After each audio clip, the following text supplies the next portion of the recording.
پاک صلی اللہ تعالی علیہ وسلم کے کمالات کے تذکرے کے ساتھ ساتھ آن حضرت صلی اللہ علیہ وسلم کو حسن و جمال بیان کی تھی۔ رسول پاک صلی اللہ علیہ وسلم کو اللہ پاک نے اتنا حسین بنایا، اتنا خوبصورت بنایا۔ حضرت حسان بن ثابت رضی اللہ تعالی عنہ ارشاد فرماتے ہیں کہ میں نے نبی پاک صلی اللہ علیہ وسلم جیسا حسین کسی کو نہیں دیکھا، اور ایسا حسین و جمیل اور خوبصورت انسان آج تک کسی ماں نے نہیں جنا، کسی ماں نے نہیں جنا۔ اور جتنی بھی خوبیاں بیان کی جائے، جتنی بھی تعریفیں بیان کی جائیں کم ہے۔ رسول پاک صلی اللہ علیہ وسلم کے متعلق آتا ہے آپ علیہ السلام حسین بھی تھے، رسول پاک صلی اللہ علیہ وسلم جمیل بھی تھے۔ جمال الگ ہے، حسن الگ ہے۔ حسن کیا ہے کہ ایک آدمی خوبصورت ہے، چہرہ اس کا صاف ستھرا ہے، خوبصورتی ہے، یہ حسن کہلاتا ہے۔ اور جمال کیا ہوتا ہے؟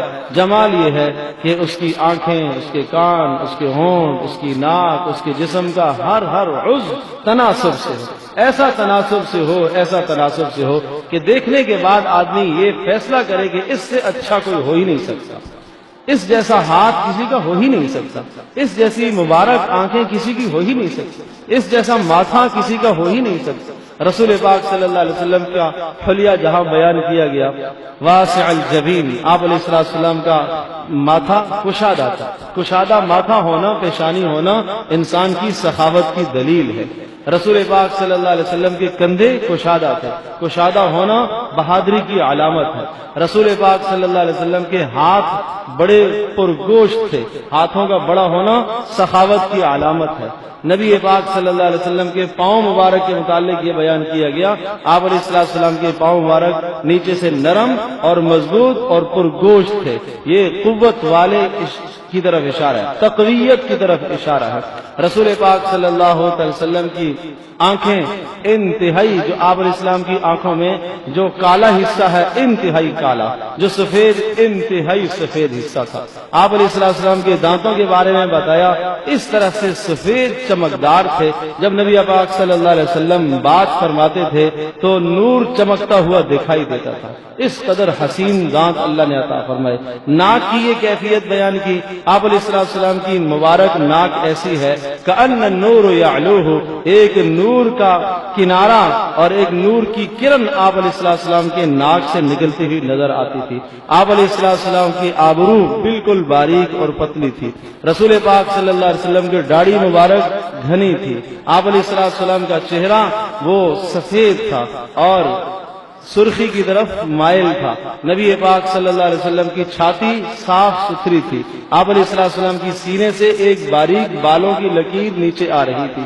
حضرت صلی اللہ تعالی علیہ وسلم کا سر مبارک کشادہ بڑا سر تھا، فراست کی علامت ہے۔ بتایا گیا اس سر کے اندر رسول پاک صلی اللہ علیہ وسلم کے مبارک بال تھے۔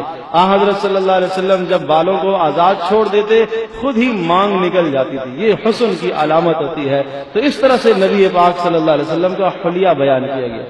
حضرت صلی اللہ علیہ وسلم کی مبارک داڑھی میں 20 بال سفید تھے جب رسول پاک صلی اللہ علیہ وسلم اس دنیا سے پردہ فرما گئے۔ ایک ایک چیز کو صحابہ نے محفوظ کیا، صحابہ نے نقل کیا۔ حضرت علی رضی اللہ تعالیٰ عنہ ارشاد فرماتے ہیں، حضرت علی نبی پاک صلی اللہ علیہ وسلم کا حلیہ نقل کرتے ہیں، تو ان سے کسی نے کہا آپ حلیہ بیان کریں، فرمایا بس کیا پوچھتے ہو۔ حضرت صلی اللہ علیہ وسلم کی یہ کیفیت تھی کہ جب دیکھتے تھے تو دیکھا نہیں جاتا تھا۔ نبی پاک صلی اللہ علیہ وسلم کا رعب اتنا تھا کہ جم کر ہم دیکھ نہیں سکتے تھے، اور آپ علیہ السلام جب خاموش ہوتے تھے مزاج ایسا تھا۔ نبی پاک صلی اللہ علیہ وسلم کا چہرہ انور اس طرح کا تھا کہ جب رسول پاک صلی اللہ علیہ وسلم خاموش بیٹھے ہوئے ہوتے تھے کسی کو ہمت نہیں ہوتی تھی کوئی بات میں پہل کرے، کوئی آغاز نہیں کر سکتا تھا۔ اور جب رسول پاک صلی اللہ علیہ وسلم خود گفتگو فرماتے تھے یوں لگتا تھا کہ آپ علیہ السلام انتہائی نرم مزاج ہے، اور ہزاروں کے مجمع میں، لاکھوں کے مجمع میں ہوں نبی پاک صلی اللہ علیہ وسلم سب سے بلند لگتے تھے، لیکن آپ علیہ السلام بلند قد والے نہیں تھے۔ دراز قد، جو لمبا قد ہوتا ہے، لمبا قد نہیں تھا، کہاں متوسط قد کے تھے۔ نبی پاک صلی اللہ علیہ وسلم کا قد میانہ قد تھا، متوسط قد تھا، لیکن یہ ایک معجزہ تھا کہ بڑے مجمع میں بھی کھڑے ہوں رسول پاک صلی اللہ علیہ وسلم سب سے بلند لگتے تھے۔